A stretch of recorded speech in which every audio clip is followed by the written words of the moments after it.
오늘 본문 말씀 중심에서 고통은 축복의 전주곡이다는 제목으로 말씀을 전하도록 하겠습니다.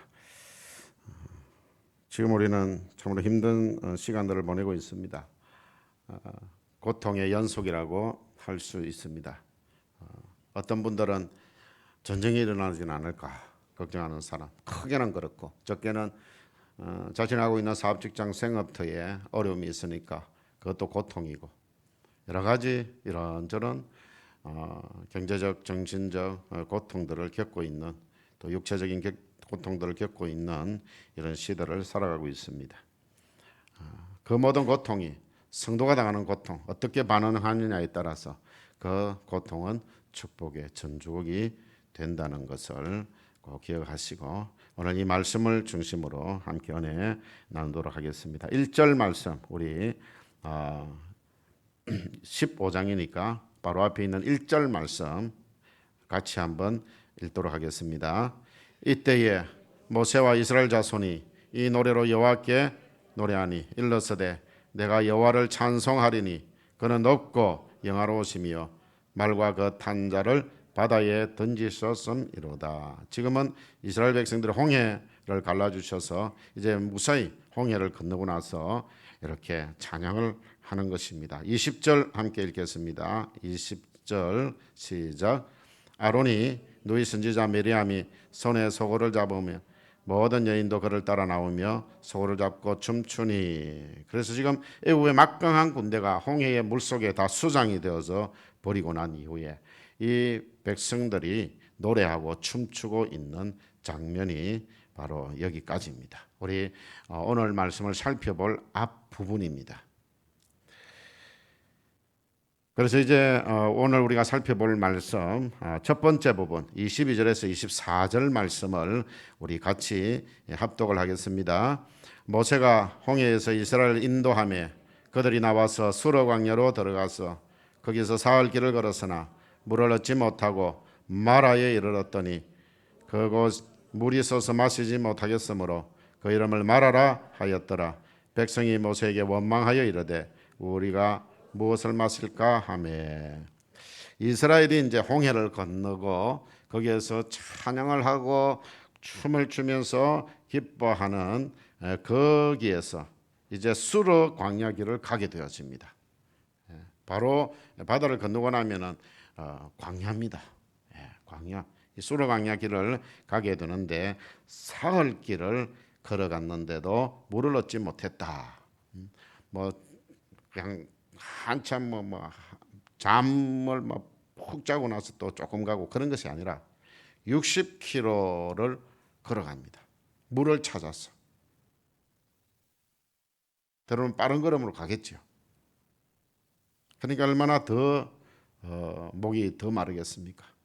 그 수르 광야 길은요, 뭐 나무도 하나 없습니다.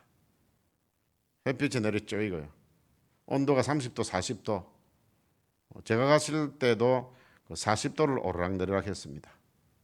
그러면 내리니까 막 얼마나 더운지 모르겠어요. 그런데도 왜 이 광야를 쭉 해서 요르단까지 해서 이스라엘까지 갈 수 있었느냐?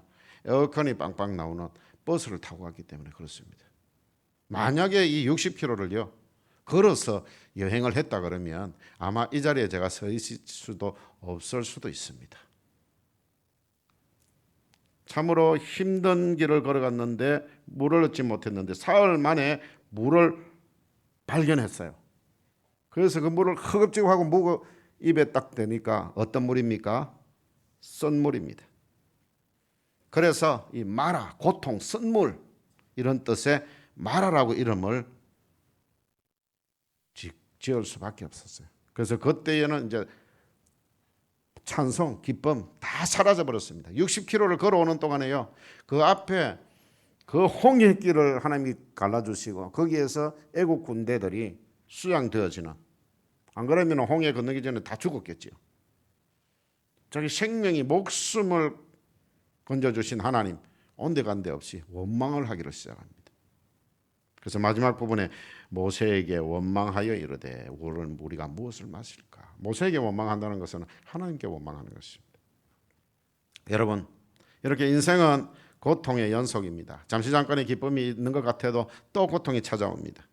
고통 없는 사람은 한 사람도 없지요.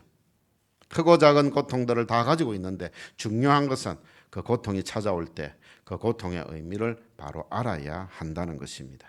고통의 의미를 모르고 고통을 당하게 되면 더 깊은 고통의 수렁 속으로 빠져 들어갈 수밖에 없지만, 고통의 의미를 알 수만 있다면 고통을 잘 대처할 수 있습니다. 우리 성도가 이렇게 고통을 잘 대처한다면 그것은 바로 축복의 전주곡이 되어진다 하는 것입니다. 그래서 오늘 말씀을 통해 고통을 세 가지로 정의해 드리려고 합니다. 첫째로, 고통은 하나님의 시험입니다. 바로 테스트라는 말입니다. 성경에서 시험이라고 번역된 단어는요, 테스트, 트라이얼, 템테이션 이렇게 되어져 있습니다. 테스트는 통과하면 상급이 있습니다. 그리고 트라이얼은 견디면 상급이 있습니다. 그리고 템테이션은 빠지지 않으면 되는데 빠지면 손실이 큽니다. 그래서 때로는 우리는 테스트, 시험 또는 트라이얼을 시련이라고 부르기도 하고, 템테이션은 시험이라고도 하지만 유혹이라고 부릅니다. 야고보 1장에서 하나님은 아무도 시험하지 않는다고 하실 때에는 이것은 템테이션, 유혹입니다. 하나님은 절대 유혹하지 않습니다.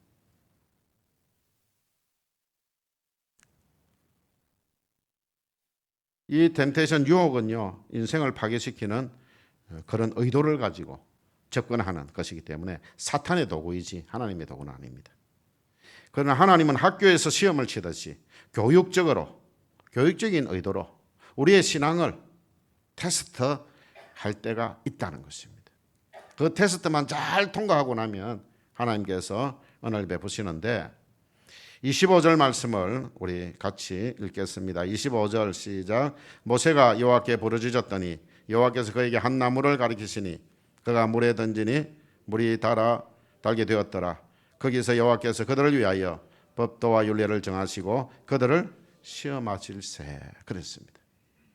그래서 유혹이 아닙니다. 이것은 바로 테스트입니다. 하나님께서 테스트 하시는 거예요. 하나님께서 이 사건을 통해서 사흘 전에 너희가 홍해의 기적을 보고서 노래하고 춤추지 않았느냐. 그런데 기적이 일어나지 않을 때도 내 말을 믿고 너가 따라줄 수 있겠느냐는 것입니다. 그때는 기쁘고 즐겁게 춤추고 노래하고 그랬는데 한 사흘 길 정도 물을 얻지 못했는데 너희들이 원망하는데 이래가 되겠냐. 앞으로 다가올 고난 속에서도 여전히 나를 믿고 따라주면 좋겠다는 의미로 테스트를 하시는 거예요. 하나님께서 아브라함에게 독자 이삭을 바치라고 하실 때 아브라함은 그 테스트를 잘 치루었지요. 그리고 믿음의 조상이 되었습니다. 예수님께서 이 땅에 오셔서 십자가를 지시는 테스트를 하나님께 하셨어요. 잘 통과하시고 지금은 하나님 우편 영광의 자리에 앉아 계십니다. 사랑하는 성도 여러분, 고통이 올 때 기억합시다. 그 고통이 테스트라는 것을. 하나님은 절대 우리를 유혹하거나 피할 길이 없는 테스트를 하시지 않습니다. 우리의 그 신앙에 맞는 테스트를 하셔요. 우리가 그것을 하나님께 반응만 잘하면 돼요. 그래서 우리는 힘이 없으니까 결국은 누가 힘 주셔야 돼요? 하나님이 힘 주셔야 되는 거예요. 이럴 때마다 이렇게 기도하면 좋겠어요. 하나님, 이 테스트 잘 통과할 수 있게 도와주셔서 믿음도 성장하게 하시고 복도 받게 해 주시옵소서. 그렇게 테스트를 잘 통과해서 믿음도 성장하고 복받는 성도들 되시기를 축원합니다. 두 번째로 고통은요, 하나님을 경험하게 합니다. 우리 성도가 당하는 고통은요, 하나님을 경험하게 하는 거예요. 네 나를 좀 경험했으면 좋겠어. 날 좀 알았으면 좋겠어. 26절 말씀 우리 같이 읽겠습니다. 이르시되 너희가 너희 하나님 나 여호와의 말을 들어 순종하고 내가 보기에 의를 행하며 내 계명에 귀를 기울이며 내 모든 규를 지키면 내가 애굽 사람에게 내린 모든 질병 중 하나도 너희에게 내리지 아니하리니 나는 너희를 치료하는 여호와임이라. 아멘. 이스라엘 백성들은 마라에서 그 고통의 자리에서 선물을 단물로 치료하시는 여호와 라파의 하나님을 경험하게 되어졌습니다. 여러분, 지금 혹시 질병으로 고통 하고 계십니까? 하나님께 부르짖어 기도하시기를 바랍니다. 치료의 강선을 바라실 것입니다. 치료하시는 하나님을 경험하게 되어질 것입니다. 저는 그런 경험들이 참으로 많습니다. 하나님께서 저에게 많은 병을 주셨어요. 그런데 그때그때마다 하나님께서 은혜를 주셔가지고 이 치료하시는 하나님을 경험하게 되어졌어요. 지금은 어떤 것이 오더라도 그것 때문에 내가 시험을 드거나 그렇게 하지는 않습니다. 여러분들도 어떤 고통을 당하고 있든지 간에 그런 가운데 하나님께 부르짖으시고 하나님을 의지하시고 하나님을 바라보시기를 바랍니다. 그래서 여러분들이 모두가 다 치료하시는 하나님을 경험하게 되시기를 바랍니다. 마라의 선물에 하나님이 개입하시니까 단물이 되어졌습니다. 치료하시는 하나님은 환경도 치료하신다는 사실입니다. 나도 치료하지만 근데 환경도 치료하세요.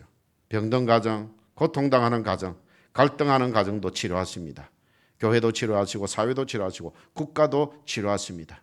여러분들 역대하 7장 14절 제가 계속해서 말씀드리고 있는 것이죠. 내 이름을 일컫는 내 백성이 그들의 악한 길에서 떠나 스스로 낮아지고 기도하여 하나님 얼굴을 찾으면 내 얼굴을 찾으면 내가 하늘에서 듣고 그들의 죄를 사하고 그들의 땅을 고칠지라 그랬습니다. 이 국가, 나라 또 하나님이 고쳐주신다는 거예요. 중세신학자 토마스 아퀴나스는 하나님을 사랑하는 사람 두 종류가 있다. 여러분들 어떤 종류인지 한번 생각해 보세요. 하나는 자기를 사랑하기 때문에 하나님을 사랑하는 사람이 있고 또 하나는 하나님을 사랑하기 때문에 하나님을 사랑하는 사람이 있다. 이게 무슨 말일까요? 풀어서 말씀드리면 자기를 사랑하기 때문에 하나님 사랑하는 사람은요. 교회 생활하는 것이 자기에게 이익이 된다고 판단됐기 때문에 그래서 하나님을 사랑하는 겁니다. 그런데 뭔가 잘 안 되면 하나님 날 사랑 안 하시는가? 그러고는 떠나버리죠. 자기를 사랑하기 때문에 하나님 사랑하는 사람이에요. 그 다음에 두 번째는요. 하나님을 사랑하기 때문에 하나님을 사랑하는 사람이라고 그랬습니다.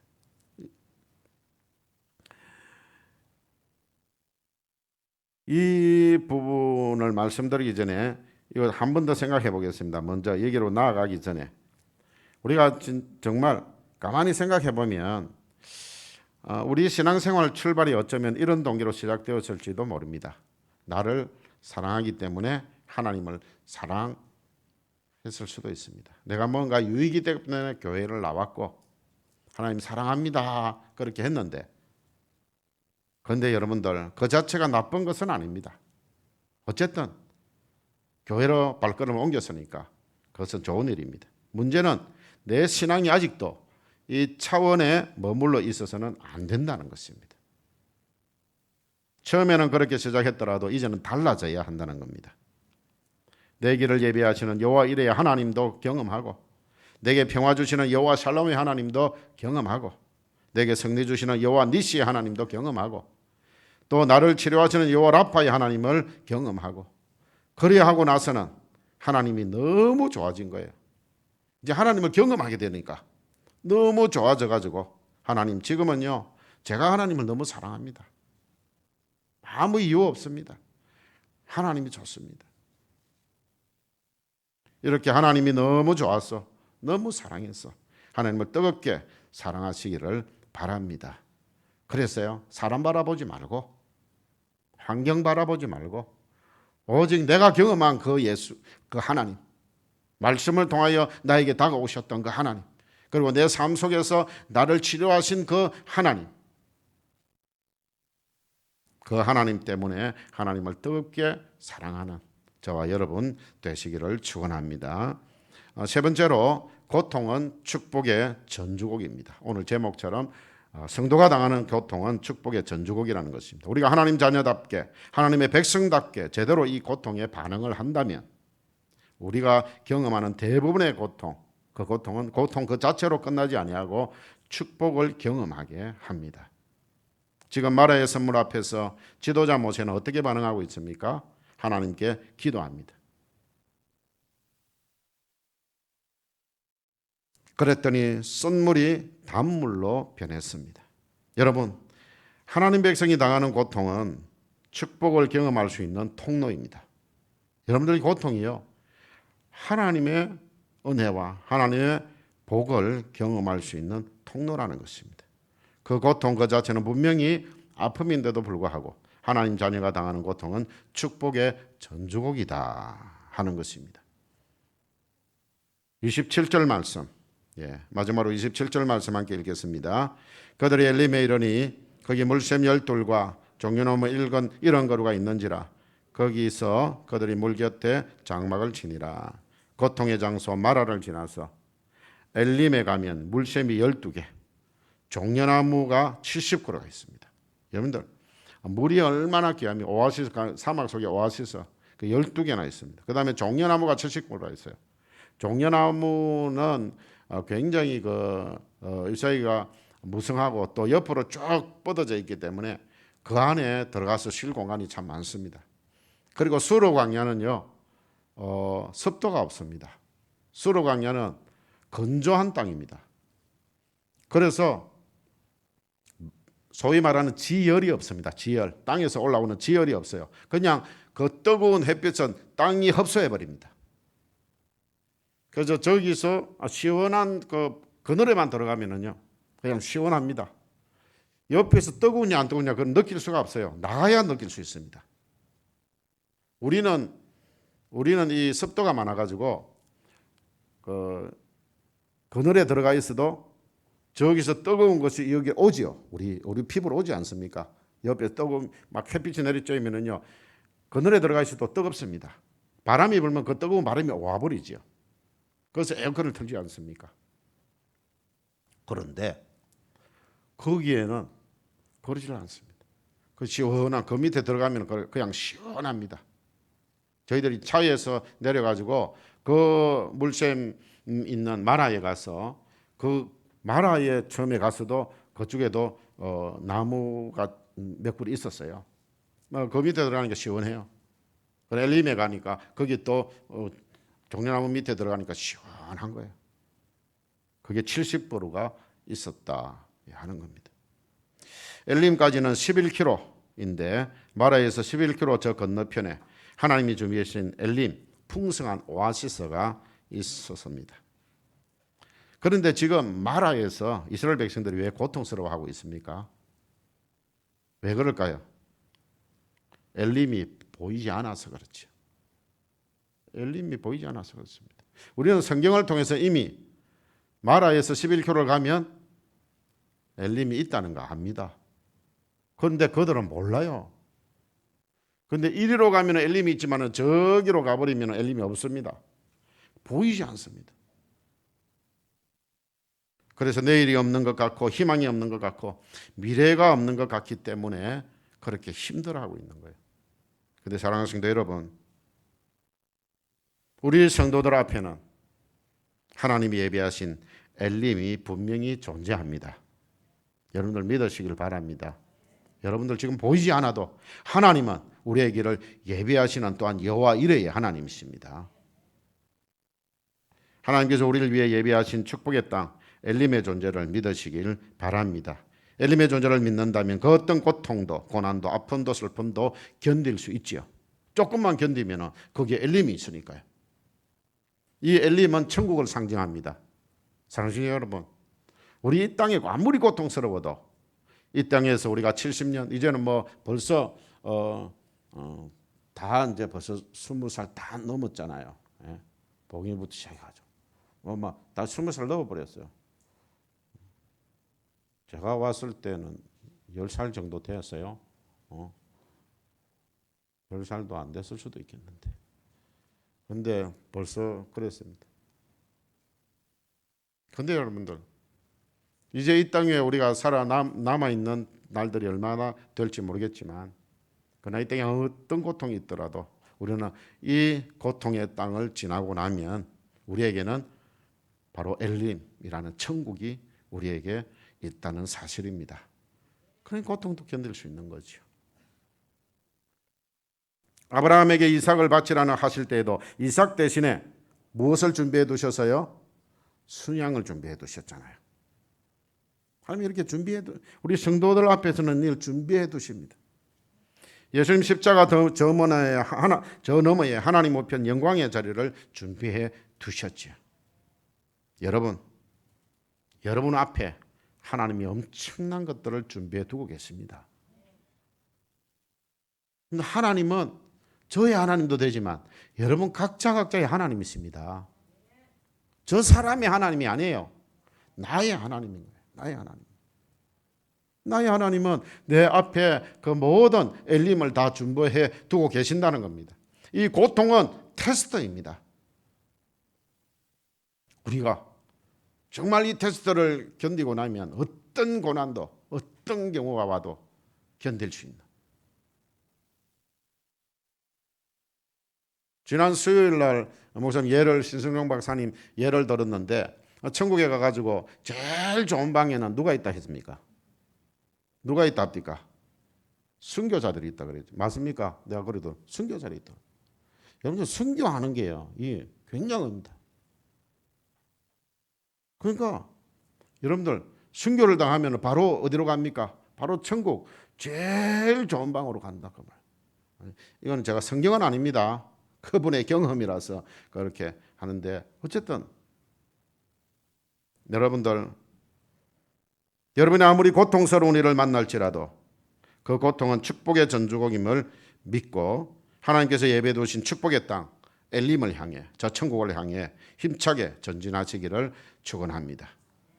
그리고 여러분들 축복의 전주곡이니까 이 전주곡은요 찬양을 할 때는 전주를 한 두 소절 내지 네 소절 하지요. 그렇게 합니다. 그리고 한 3절이나 4절 정도의 찬양을 합니다. 그런데 여러분들 할렐루야라든지 이런 대곡을 하려고 하면 전주곡이 한참 길지요. 한참 깁니다. 왜? 대곡이기 때문에. 여러분들 고통이 길면은요 하나님께 여러분들 뭘 기대하면 되겠습니까? 축복, 엄청나게 복을 주실 모양이다. 하나님이 나에게 이런 고통을 길게 주시니까 오히려 기대하시기를 바랍니다. 그리고 피할 길을 하나님은 항상 열어주시고 우리의 믿음에 맞는 테스트를 하시기 때문에 여러분들이 그것을 파헤치고 나가면 돼요. 그러면 하나님께서 우리에게 또 힘을 주세요. 희한하시지요. 하나님이 테스트 하시면서 하나님 우리에게 또 힘을 주신다니까요. 그런 하나님이 어디 계세요? 시험을 하나님이 내시는데 시험의 답까지도 하나님이 또 우리에게 또 가르쳐 주세요. 지혜도 주시고 다 주신다는 거예요. 왜? 우리에게 복 주시려고. 그런 하나님이 저와 여러분의 하나님입니다. 결론을 맺겠습니다.